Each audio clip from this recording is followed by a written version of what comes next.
Green eyes. Roughly 2% of the world's population has them, and for most of human history, people have treated them as one of nature's more beautiful accidents. A rare gift, something to be proud of, even mythologized. But ancient DNA has a different story to tell, and it's stranger than the mythology. Because here's what most people with green eyes don't know. Green eyes are not what they appear to be. There is no green pigment in a green eye. What you're actually seeing is a physical illusion, a trick of light and biology that only recently appeared in the human story. And the genetic trail that leads to their origin runs through migrations, population replacements, and a Bronze Age world that looked nothing like the ethnic identities people attach to this trait today. In this video, we're going to follow that trail. We'll cover what green eyes actually are at the physical level, where the mutation came from, who carries it and why, what ancient DNA has specifically revealed about their spread, and what the science quietly unsettles about the stories we tell ourselves. This is not just a story about appearance, it's a story about survival, accident, and a genetic ghost that's still moving through the population. Start with what seems obvious. Green eyes are green because they contain green pigment. That's the intuitive explanation, and it's completely wrong. There is no green pigment in a green eye. None. What produces that color is something more interesting, and, once you understand it, more unsettling. It's an optical illusion generated by the interaction of two separate biological factors inside the iris. The first factor is a small amount of melanin, the same brown pigment that determines skin and hair color. Green eyes don't have much of it, but they have more than blue eyes do. The second factor is a yellow pigment called lipochrome, present in the front layer of the iris. When light enters the eye, it scatters off the iris structure in a way that favors shorter blue wavelengths, a process called Rayleigh scattering, the same physics that makes the sky appear blue. That scattered blue light then mixes with the yellow of the lipochrome, and the brain interprets the result as green. The color you're seeing doesn't exist as a fixed property of the eye. It's constructed fresh each time light hits the iris. This is why green eyes shift in different lighting conditions. In warm light, they pull toward hazel. In cool light, they sharpen toward blue-green. The eye isn't changing. The illusion is simply being rebuilt from different raw materials. Blue eyes are pure scattering. Brown eyes are melanin-dominant. Green eyes sit in an unstable middle ground, and that instability is the first clue that something genetically unusual is happening here. Here is something that tends to surprise people. Green eyes are not ancient. They are not a deep primordial feature of any human population. In the long timeline of our species, they are recent. For the vast majority of human prehistory, the dominant eye color was brown. Dark eyes, rich in melanin, were the universal baseline. The mutations that began producing lighter eyes only emerged after modern humans had already been living in Europe and Western Asia for tens of thousands of years. And green eyes specifically, that precise and unstable combination of low melanin and lipochrome, came later still. The genetic mechanism runs through two key regulatory genes, OCA2 and HERC2. These genes do not produce pigment directly. They act as switches, controlling how much melanin the iris produces. Brown eyes have those switches set high. Blue eyes have them set very low. Green eyes require a specific intermediate setting, narrow enough that it takes a precise combination of inherited variants from both parents to produce it reliably. That precision is part of why green eyes are so rare. Ancient DNA research has pushed the origin of this trait into sharper focus. Studies of Eurasian populations suggest that green eyes as a distinct and consistent trait began appearing and spreading during the Bronze Age. A 2009 study identified ancient populations in southern Siberia that likely carried green or blue-green eyes alongside light skin and fair hair, some of the earliest genetic evidence of the trait outside of Europe. Critically, green eyes don't appear to have a single point of origin. Current evidence points to them emerging in zones where blue-eyed and brown-eyed populations overlapped and mixed, particularly along the vast Eurasian steppe corridor that connected Central Asia to Europe. Green eyes are not a heritage, they are a collision, a byproduct of populations meeting, mixing, and producing something neither carried alone. If green eyes emerged from population mixing along ancient migration corridors, then their modern distribution should reflect that history. And it does, almost perfectly. Globally, green eyes are carried by roughly 2% of the world's population. That makes them rarer than blue eyes, which themselves account for only 8 to 10% globally. But that 2% is not evenly distributed. It clusters in specific places, and those clusters are not random. The highest concentrations appear in Ireland, Scotland, and Iceland. In Iceland specifically, surveys have found green eyes in 18 to 20% of women and 8 to 10% of men, a striking difference between sexes that itself points to the complex genetics underlying the trait. Ireland and Scotland show similarly elevated rates, particularly among populations with deep Celtic and Norse ancestry layers. Then there is the Iberian anomaly. Spain and Portugal show unusually high rates of hazel and green-toned eyes, with some studies finding those shades in over 50% of the population. This is the legacy of an extraordinarily complex regional history, waves of Atlantic, Mediterranean, and steppe ancestry converging on the same peninsula over thousands of years. Green eyes also appear with unexpected frequency in Iran, Afghanistan, and parts of northern India.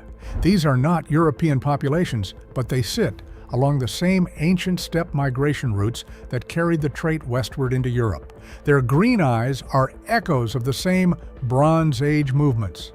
The consistent pattern across all of these regions is contact.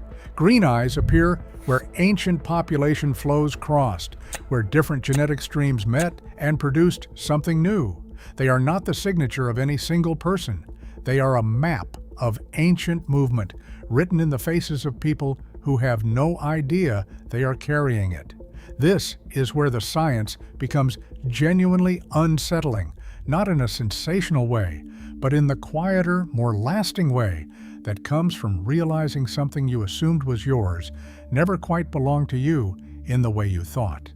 Ancient DNA research over the last decade has fundamentally changed how we understand the origin of physical traits in Europe and Central Asia. And green eyes sit at the center of one of the more disorienting findings to emerge from that research. Here is what the data shows. The Bronze Age steppe migrations were among the most consequential demographic events in human prehistory. Beginning roughly 5,000 years ago, populations from the Pontic-Caspian steppe, the vast grassland region north of the Black Sea, expanded westward into Europe and eastward into Central Asia with extraordinary speed and scale. These were the Yamnaya and related cultures, and they did not just bring new languages and technologies, they brought genes. In some parts of Europe, ancient DNA shows that steppe ancestry replaced the majority of the existing population within just a few centuries. Those migrating populations carried specific pigmentation variants. The evidence strongly suggests that green and blue-green eyes spread significantly during and after this migration wave, moving into Europe along the same corridors as the people who carried them. The unsettling implication is this: when someone with Irish or Scottish heritage points to their green eyes as something distinctly Celtic, the genetics tell a more complicated story. Those eyes trace back, at least in part, to steppe pastoralists from a region that is now Ukraine and Russia, thousands of years before anything called Celtic identity existed. This pattern keeps repeating in ancient DNA research. Cheddar Man, one of Britain's earliest inhabitants, had dark skin and blue eyes, overturning assumptions about what ancient Britons looked like. Physical traits consistently fail to respect the ethnic and national boundaries we build around them. The deeper disturbance is not that green eyes have unexpected origins. It's that the trait many people carry as a point of specific cultural pride is, in fact, a ghost of ancient migrations that erased or absorbed the peoples who came before. Given how visually striking green eyes are, it's easy to assume they must be genetically robust. a trait that is rare and that noticeable seems like it should have deep roots and strong staying power. The genetics tell a different story. Green eyes are fragile. The specific combination of alleles required to produce them is easily disrupted. Because the trait is recessive in its expression, it disappears quickly when carriers reproduce with people who carry high melanin variants. One generation of mixing with a population where dark eyes dominate is often enough to suppress green eyes entirely for several generations, sometimes permanently. This genetic fragility explains something that the distribution map alone cannot. Green eyes don't just cluster where ancient mixing happened, they cluster where ancient mixing happened and then largely stopped. Ireland, Iceland, Highland Scotland, these are populations that experienced significant isolation after their founding genetic mixture was established. That isolation gave the fragile allele combination time to consolidate and persist. The paradox at the heart of this is worth sitting with. The same migrations that created green eyes also threatened to erase them. Every new wave of admixture brought the risk of collapsing the precise melanin balance that produces them. Green eyes survived not because they were strongly favored by natural selection, but because certain populations ended up geographically cut off before the next wave arrived. In other words, green eyes exist today largely by accident, not by design, not by selection pressure, but because a specific set of people ended up isolated in specific places at a specific moment in prehistory. Chance preserved what migration created.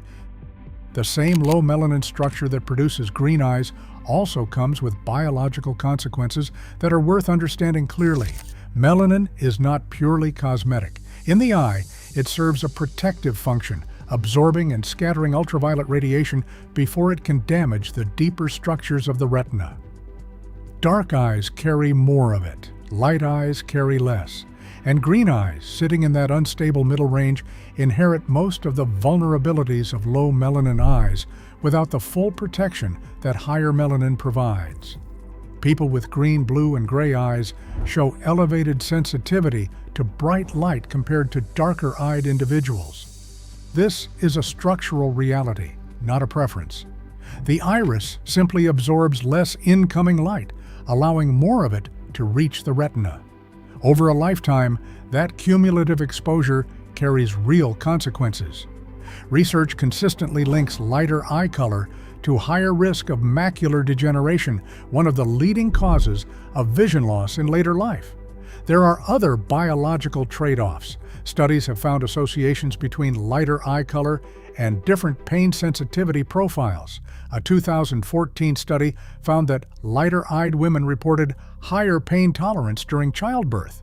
The mechanisms behind this are not fully understood, but the pattern has appeared across multiple independent studies. On the other side of the equation, low melanin eyes may have offered genuine advantages in the low-light environments of Northern and Eastern Europe. The same dim winters that shape the populations where green eyes are most common may have provided mild selective pressure, favoring lighter eyes for visibility at dawn and dusk.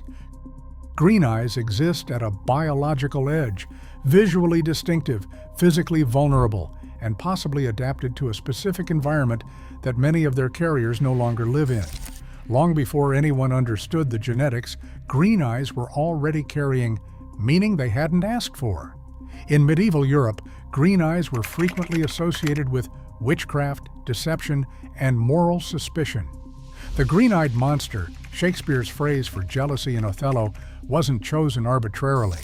Green eyes had already accumulated centuries of association with the untrustworthy, the dangerous, the other. In art and literature, they became shorthand for temptation and allure, beauty with an edge of threat. What's striking in retrospect is how often these cultural projections landed on people who were perceived as outsiders. And that is precisely what the genetics now confirms green eyes actually mark. Not a native heritage, but an outside arrival. The medieval suspicion, however distorted and cruel in its application, was in some strange way pointing at a real genetic truth. Green eyes are a marker of people who came from somewhere else. The mythology kept building. The internet age produced Alexandria's Genesis, a fabricated legend describing people born with violet eyes, perfect health, and supernatural longevity. The story has no scientific basis, but its persistence reveals something real about how much symbolic weight people place on rare eye color. We have always wanted unusual eyes to mean something extraordinary. What ancient DNA actually reveals is more interesting than any myth. Green eyes don't belong to any single people. They were never a tribal marker or an ethnic signature. They are a residue of ancient movement, a physical record of populations that no longer exist as distinct groups, still visible in faces that have no idea they're carrying the memory. Look into a pair of green eyes, and you are looking at something that took tens of thousands of years of human movement to produce. Not a pigment, not an ancient inheritance, a physical illusion built on a genetic accident that almost didn't survive. The science has been clear on this. Green eyes are not the deep heritage of any single people. They emerged from collision, from Bronze Age migrations that reshaped entire continents, from isolated populations that happened to preserve a fragile allele combination long enough for it to consolidate. They exist today because of chance as much as ancestry. What ancient DNA keeps revealing, not just about green eyes, but about every physical trait we attach meaning to, is that the boundaries we draw around these features are always younger than the features themselves. The trait predates the identity. The gene predates the nation. The mutation predates the myth. That doesn't diminish what green eyes are. If anything, the real story is more remarkable than the mythology. You are looking at a living record of human prehistory, written in light and biology, carried forward by people who had no intention of preserving it. If you found this valuable, consider leaving a like. It helps this content reach people who care about where we actually come from. Subscribe if you want to keep following the science. And if you have thoughts or questions, leave them below.